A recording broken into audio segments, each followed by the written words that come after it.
ఒక గ్రామంలో చిన్న వంతెన ఉండేది. వర్షాకాలంలో అది దెబ్బతిని ప్రజలకు చాలా ఇబ్బంది కలిగించేది.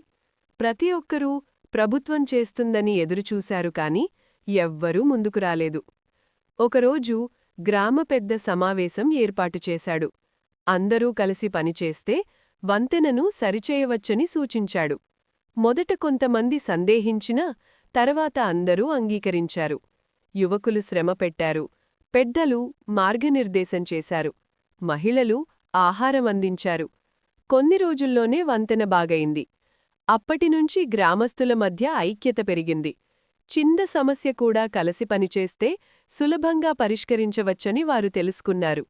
ఆ వంతెన గ్రామానికి మాత్రమే కాదు, వారి ఐక్యతకు కూడా గుర్తుగా నిలిచింది. నీతి: సహకారమే నిజమైన బలం. ఇలాంటి మరిన్ని ప్రేరణాత్మక తెలుగు కథల కోసం AI తెలుగు స్టోరీస్ ఛానల్ను దయచేసి సబ్స్క్రైబ్ చేయండి.